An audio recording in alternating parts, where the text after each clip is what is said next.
सबसे बड़ी खबर बसपा में बड़ी टूट की है। विधानसभा चुनाव से पहले बसपा के 6 बागी विधायकों ने अखिलेश यादव से मुलाकात की। बागी विधायकों का दावा यह है कि 12 बागी विधायकों के आ जाने के बाद, इकट्ठा हो जाने के बाद एक अलग दल बनाएंगे। दूसरी बड़ी खबर हरिद्वार कुंभ मेले से जुड़ी है। हरिद्वार में कुंभ के दौरान आने वाले श्रद्धालुओं की कोरोना जांच में गड़बड़ी की बात सामने आई। तीसरी बड़ी खबर यूपी में कोरोना की तीसरी लहर की संभावना के मद्देनजर सीएम योगी ने आज लखनऊ में हरी झंडी दिखाकर मेडिकल किट को अलग अलग जिलों के लिए रवाना किया है। ये 50 लाख बच्चों के बीच बांटा जाएगा। वहां स्थितियां और बेहतर होने पर 21 जून से कोरोना रात्रि कर्फ्यू में और भी छूट दी जा सकती है। साथ ही मॉल भी खुल सकेंगे।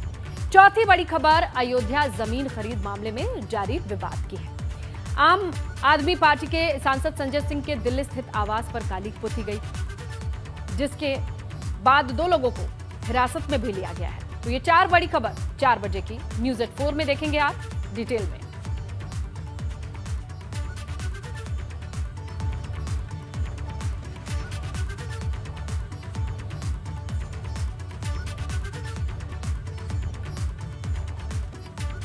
और इस वक्त बड़ी खबर मिल रही है हरिद्वार से। स्पेयर पार्ट्स के गोदाम में भीषण आग लगी है। गोदाम में आग लगने से लाखों का माल जलकर खाक हुआ है। हालांकि आग क्यों लगी, कारणों का पता नहीं चल पाया है। ज्वालापुर कोतवाली क्षेत्र के मोहल्ला मेहतान का ये मामला बताया जा रहा है। स्पेयर पार्ट का ये गोदाम है जहां आग लगी है। तस्वीरें आपके सामने हैं और बताया जा रहा है कि लाखों का सामान जलकर खाक हो गया है। हरिद्वार के ज्वालापुर मोहल्ला मेहतान का ये मामला है। स्पेयर पार्ट का ये गोदाम था जिसमें आग क्यों लगी ये साफ नहीं। और जाहिर तौर पे आप तस्वीरों में देखिए कि आसपास लोग दिखाई दे रहे हैं। ये बहुत खुला हुआ गोदाम नहीं है। इसमें क्या भरा होगा? तो स्पेयर पार्ट थे। जो लोग बात कर रहे हैं वो कह रहे हैं प्लास्टिक का भी सामान था। यूपी में कोविड संक्रमण के बेहतर होते ही हालात के बीच आगामी सोमवार यानी 21 जून से रात्रिकालीन कोरोना कर्फ्यू में और भी छूट दी जाएगी। रात के समय कोरोना कर्फ्यू की जो अवधि होगी 9 बजे से अगले दिन सुबह 7 बजे तक होगी। इसके अलावा कोविड प्रोटोकॉल्स के साथ रेस्टोरेंट को 50% कैपेसिटी में खोला जा सकेगा। पार्क, स्ट्रीट फूड के संचालन की भी अनुमति दी जा सकती है। इन जगहों पर कोविड हेल्प डेस्क की स्थापना अनिवार्य होगी। नई व्यवस्था के संबंध में विस्तृत गाइडलाइन भी जारी की जाएगी। तो अब रोजी रोटी को पटरी पर लाने की शुरुआत धीमे धीमे की जाएगी। इकट्ठे सब कुछ खोले जाने की कोई गुंजाइश नहीं है। धीरे धीरे एक एक करके कोविड हेल्पलाइन डेस्क और नई गाइडलाइन के साथ ही चीजों को अनलॉक किया जाएगा।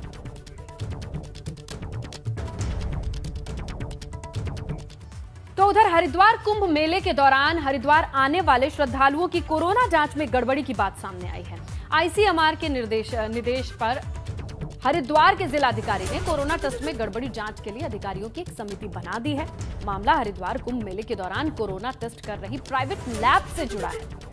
स्वास्थ्य विभाग की प्रारंभिक जांच में सामने ये आया है कि निजी लैब ने टेस्ट की संख्या ज्यादा दिखाने के लिए फर्जी आधार कार्ड जमा करके टेस्ट करा दिए। इसी बीच उत्तराखंड सरकार के प्रवक्ता सुबोध उनियाल ने कहा, यह गंभीर मामला है। जांच कराकर जो भी दोषी होगा उसके खिलाफ कार्रवाई होगी। इस तरह की शिकायतें जब आई, मैंने स्वयं ऋषिकेश के एक चेक पोस्ट पर छापा मारा था और वहां पर एक ही आईडी की 5 RT-PCR रिपोर्ट दिखाई दी नेगेटिव। और जब मालूम हुआ कि ये आधा घंटे के अंदर RT-PCR रिपोर्ट प्राप्त हुई है तो शक होना स्वाभाविक था। ऐसे में जब पूरी जांच की गई तो 2 लोगों को गिरफ्तार किया गया और जिस कंपनी को वो चेक पोस्ट पे चेकिंग की जिम्मेदारी दी गई थी उसको भी तत्काल से ब्लैकलिस्ट करके उसको बाहर किया गया। तो चलिए इस खबर पर रुक करते हैं हमारे सहयोगी रोहित चिकोला का और सीधे उनसे जानने की कोशिश करते हैं कि ये मामला पूरा कितना बड़ा है। रोहित, कितना राजस्व इसमें लगा होगा, इन्वॉल्व हुआ होगा, अभी कितनी जानकारी मिल पा रही है? लता, मैं बताना चाहूँगा कुंभ मेले के अंदर कोरोना टेस्टिंग के लिए जनपद पूरे कुंभ क्षेत्र के जो भी जनपद की सीमाएं पड़ती है लगभग 24 जगह कोरोना टेस्टिंग की जा रही थी। और 10 जिसमें से कुंभ मेला प्रशासन करा रहा था और जबकि 14 हरिद्वार सीएमओ करा रहे थे। तो जो कुंभ मेला प्रशासन करा रहा था उसने 2,51,000 लोगों की टेस्टिंग कराई है। और जब ये एक शासन से सूचना आई है कि कुछ लोगों के कोरोना टेस्ट बिना फेट वाली खबर आई, तो शासन से जो आदेश हुआ तो फिर डीएम हरिद्वार ने इस मामले में एक जांच के आदेश दे दिए, जिसमें 3 लोगों की टीम बनाई गई थी, जिसमें सीडीओ, मुख्य विकास अधिकारी और कोषागार अधिकारी तीनों हैं और तीनों इस मामले की जांच करें। 15 दिन का टाइम डीएम ने दिया है इस मामले में जांच रिपोर्ट आने के बाद। और जांच रिपोर्ट आने के बाद श्रीलता इसमें जो भी दोषी कंपनी होगी उसके खिलाफ कार्रवाई की जाएगी। और फिलहाल इन कंपनियों का सबका पैसा रोक दिया, अभी जाँच चल रही है। बिल्कुल रोहित, तो ये बहुत बड़ा मामला है जहां कुंभ मेले के दौरान हरिद्वार आने वाले जो श्रद्धालु थे उनका टेस्ट है और अब उसकी रिपोर्ट में गड़बड़ी पाई गई है।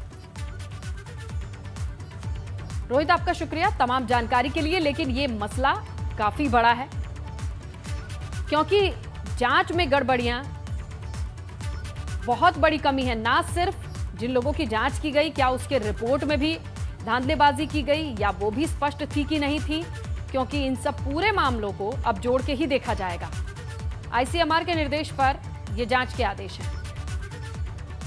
इस मसले पर हरिद्वार में कुंभ मेला 2021 के स्वास्थ्य मेलाधिकारी, हरिद्वार के सीएमओ और डीएम ने भी प्रतिक्रिया दी है।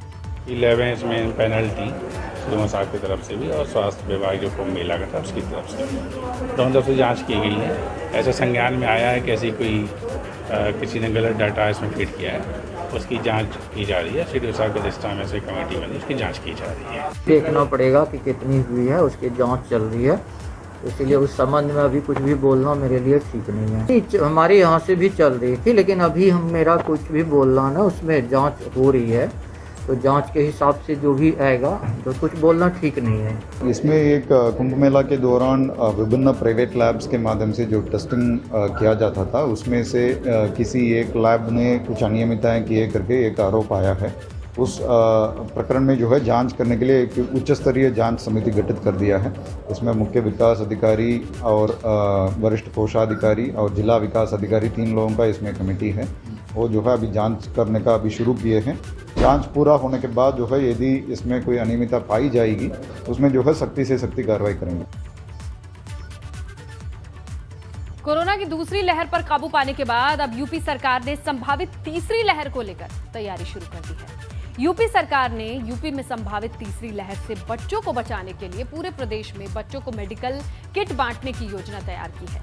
इस योजना को आज से लागू कर दिया गया है। सीएम योगी ने आज लखनऊ में खास कार्यक्रम में हरी झंडी दिखाकर मेडिकल किट को अलग अलग जिलों के लिए रवाना किया। दवा की तकरीबन 50 लाख किट यूपी में बच्चों को बांटी जाएगी। इसकी पहली खेप को हरी झंडी दिखाकर सीएम योगी ने इसे रवाना किया है। इस दौरान सीएम योगी ने कहा कि यूपी में संभावित तीसरी लहर की तैयारी को लेकर सभी तरह की तैयारियां पूरी कर ली गई हैं।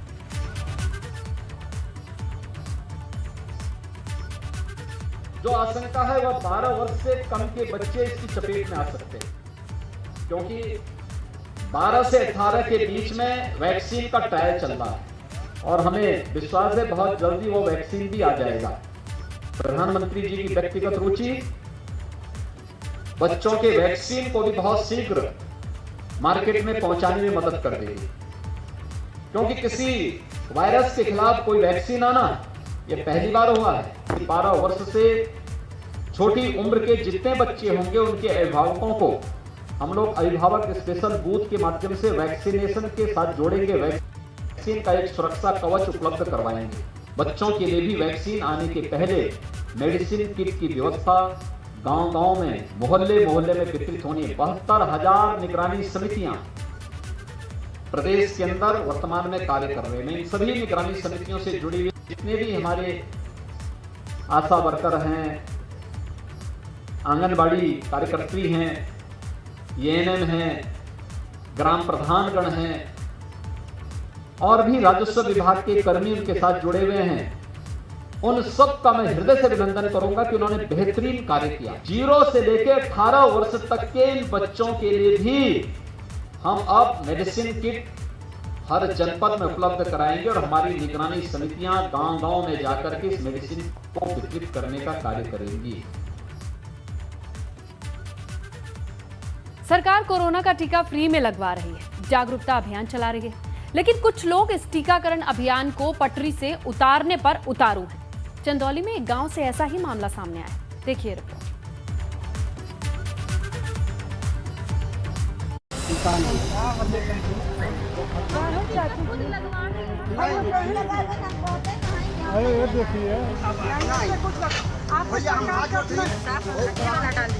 चलिए, क्या तबीयत खराब है आपका?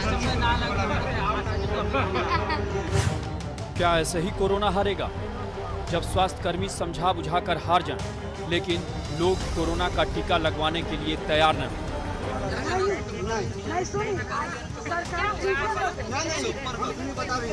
ये चंदौली के बरहनी ब्लॉक के मचवा गांव से आई तस्वीरें हैं, जहां स्वास्थ्यकर्मी के लाख समझाने बुझाने पर गांव की एक बस्ती का कोई भी टीका लगवाने के लिए तैयार नहीं हुआ। उल्टे इनमें से कुछ लोग स्वास्थ्यकर्मी के सामने हाथ पैर जोड़कर उन्हें बख्श देने की अपील करने लगे।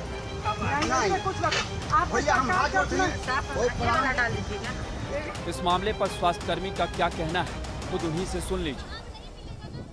हम लोग यहाँ बस्ती में जो लोग हैं वहाँ पे हम लोग गए तो वहाँ पे लोगों को मैंने बोला कि क्या आपको तकलीफ हो रहा है, क्या परेशानी है कि आप लोग टीका नहीं लगवा रहे। वो लोग कोई भी जवाब नहीं दे रहे हैं, बस बोल रहे हैं कि हमें नहीं लगवाना। हम पूछ रहे क्यों नहीं लगवा रहे, रीजन क्या है, रीजन भी वो लोग नहीं बता रहे। हम बोल रहे जरा सोचिए, एक तरफ शासन प्रशासन जागरूकता अभियान चलाकर कह रहा है कि कोरोना को हराना है तो टीका जरूर लगवाना है, लेकिन अगर लोगों का रवैया यही रहा तो फिर कातिल कोरोना से जंग कैसे जीती जा सकेगी। एबीपी गंगा के लिए चंदौली से शशांक की रिपोर्ट। आगे बढ़ेंगे और बात करेंगे देश में कोरोना के आंकड़ों में लगातार गिरावट दर्ज की जा रही है। 24 घंटों की आप बात करेंगे तो 60,471 नए मामले सामने आए हैं और एक दिन में 2,726 लोगों की जान गई है। कुल पॉजिटिव केसेस 2,95,70,881 हैं। कुल मौतें 3,77,031 हैं। एक दिन में कुल डिस्चार्ज 1,17,525 हैं। अब तक कुल डिस्चार्ज 2,82,80,472 हैं। देश में कुल सक्रिय मामले 9,13,378 हैं। पिछले 24 घंटे में वैक्सीनेशन 39,27,154 है। अब तक का कुल टीकाकरण है 25,90,44,072। इस वक्त की बड़ी खबर मिल रही है, पीएफआई पर आयकर विभाग का शिकंजा कसा गया है। पीएफआई को 12A के तहत ये मान्यता रद्द कर दी गई है। आयकर विभाग ने मान्यता रद्द की है। चंदे के जरिए पैसा जमा नहीं कर पाएगा पीएफआई। बड़ी खबर, विदेशों से अवैध तरीके से चंदा लेने का आरोप लग रहा था और अब 12AA के तहत चंदा लेकर पैसे इकट्ठा करने की ये अनुमति समाप्त होती है पीएफआई की। चलिए, ज्यादा जानकारी के लिए रुक करेंगे सहयोगी अविनाश तिवारी का। अविनाश, ये बताइए, बड़ी खबर है ये, जहां ये बड़ा आरोप लगा है, कई साक्ष्य मिले होंगे, सबूत मिले होंगे जिसके आधार पर ये फैसला लेना पड़ा होगा। बिल्कुल, इसमें अगर बात करें तो पीएफआई को जिस मकसद से ये छूट दी गई थी आयकर विभाग के द्वारा, उस मकसद को पूरा न करते हुए पीएफआई अन्य मकसदों को पूरा कर रहा था, जिसके बाद आयकर विभाग ने तमाम सारी जांच के बाद आज उसको जो छूट मिली थी उसको रद्द कर दिया। क्योंकि जिस तरीके से अगर बात करें तो हाथरस कांड से लेकर उत्तर प्रदेश में तमाम सारे ऐसे असामाजिक कार्य थे जिसमें पीएफआई की संलिप्तता सामने आ रही थी और लगातार पूछताछ भी चल रही थी। यही कारण है कि आयकर विभाग ने आज उसको दी गई छूट को समाप्त कर दिया है। अब किसी भी तरीके के फंडिंग नहीं जुटा पाएगा पीएफआई और इसके साथ साथ जो तमाम सारे विदेश से फंड आ रहे थे उसके पास, उस पर भी कहीं ना कहीं रोक लग गई। क्योंकि जिस तरीके से सीएए का जो आंदोलन चल रहा था उसको अगर याद किया जाए तो उसमें भी पीएफआई के रोल को लगातार बहुत सारे प्रश्न उठे थे, उसकी भी जांच चल रही थी। तमाम सारे जांच के बाद निर्णय लिया गया है, जिसको आयकर विभाग ने आज अपनी ओर से नोटिस जारी करके ये कह दिया है कि पीएफआई के ऊपर जो छूट दी गई थी वो अब नहीं दी जाएगी। बिल्कुल अविनाश, अब पीएफआई पर आयकर विभाग का ये कंप्लीट फैसला है कि कोई चंदा नहीं चलेगा। आपका शुक्रिया अविनाश तमाम जानकारी के लिए।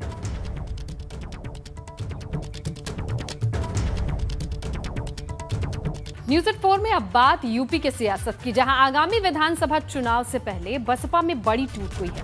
बसपा के बागी विधायकों ने नया दल बनाने का ऐलान कर दिया है। बसपा के बागी विधायक असलम रायनी ने एबीपी गंगा पर कहा कि लालजी वर्मा के नेतृत्व में नया दल बनाएंगे, जैसा वो कहेंगे वैसा ही करेंगे। वहीं बसपा के 6 बागी विधायकों ने आज अखिलेश यादव से मुलाकात की। दावा यह है कि करीब बसपा के 11 विधायक एक साथ हैं और जैसे ही 12 विधायक होंगे नया दल बना लिया जाएगा। इसकी अगुवाई लालजी वर्मा करने की भी खबर है। उन्हें बसपा से निष्कासित किया गया है। इसी बीच बसपा के बागी विधायकों की अखिलेश के साथ बैठक खत्म होने के बाद एबीपी गंगा के ब्यूरो चीफ वीरेश पांडे ने बागी विधायक असलम रायनी से बातचीत की।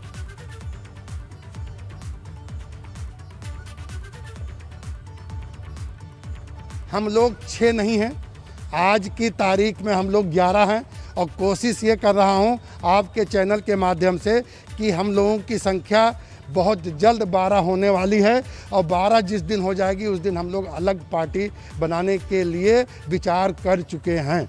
जब 12 की संख्या हो जाएगी तो हम लोग अपना एक दल बनाएंगे और उस दल के जो नेता हमारे लालजी वर्मा जी होंगे, जो वो फैसला करेंगे उस पर हम लोग अमल करेंगे। आम आदमी पार्टी के सांसद संजय सिंह के दिल्ली स्थित घर पर काली पोतने का मामला सामने आया है। इस मामले में दिल्ली पुलिस ने कार्रवाई करते हुए 2 अलग अलग लोगों को हिरासत में लिया। ये वाकया संजय सिंह के नॉर्थ एवेन्यू आवास का है। संजय सिंह ने कहा कि श्री राम के नाम पर बनने वाले मंदिर में चोरी नहीं करने दूंगा। आपको बता दें कि अयोध्या में श्री राम जन्मभूमि मंदिर तीर्थ क्षेत्र ट्रस्ट की ओर से खरीदी गई जमीन में हेराफेरी का मामला संजय सिंह ने जोरों शोरों से उठाया है। इसके बाद की तस्वीर आपके सामने। मैं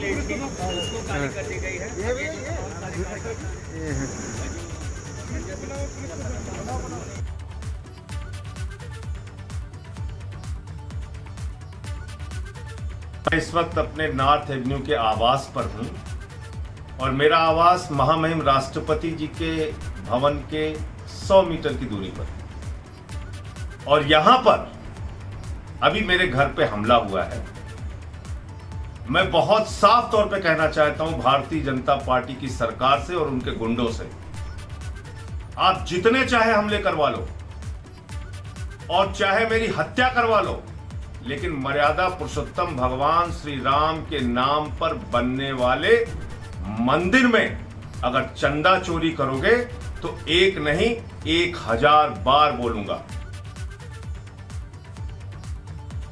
अब खबर राजधानी लखनऊ से है, जहां ऊर्जा मंत्री श्रीकांत शर्मा ने विद्युत आपूर्ति की समीक्षा की। उन्होंने अंडरग्राउंड केबल के फूटने, ट्रांसफार्मर के खराब होने और कटौती की शिकायतों को तत्काल निस्तारित करने के आदेश दिए और ऐसा नहीं होने पर नाराजगी भी जाहिर की है। उनका कहना है एमडी को निर्देशित करते हुए कि लखनऊ में ही नहीं डिस्कॉम के सभी जिलों में डिवीजन स्तर पर, उपकेंद्र स्तर पर लोड की समीक्षा की जाए, उनका टेक्निकल ऑडिट कराया जाए, जहां भी कमी है उसे तुरंत दुरुस्त करा लें।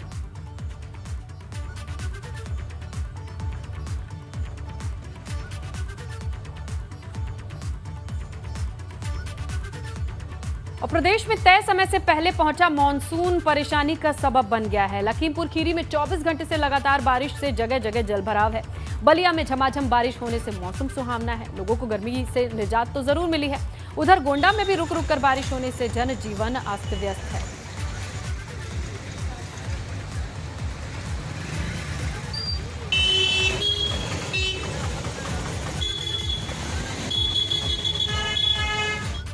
और उधर कृषि कानूनों का विरोध कर रहे किसानों के आंदोलन को 201 दिन हो गए हैं। गाजीपुर बॉर्डर पर मौजूद किसान अब यहां पक्के निर्माण कर रहे हैं। भारतीय किसान यूनियन के प्रदेश अध्यक्ष राजवीर सिंह जादौन का कहना है सरकार हठधर्मिता कर रही है। हमने जो टेंट लगाए हैं वो आंधी तूफान में उड़ गए हैं, इसीलिए हमें धीरे धीरे पक्का निर्माण करवाना पड़ रहा है। इनका कहना है कि जब तक सरकार बिल वापस नहीं लेती हम यहीं बैठे रहेंगे। एबीपी गंगा संवाददाता शक्ति सिंह से बातचीत हुई, उन्होंने जायजा लिया, क्या कुछ चीजें तस्वीरें निकल के आई, आप ये देखिए। किसान आंदोलन को आज 201 दिन पूरे हो गए हैं। हम इस समय मौजूद हैं गाजीपुर बॉर्डर पर, जहां पर हजारों की तादाद में किसान यहां पर मौजूद हैं, यहां पर जमा हैं।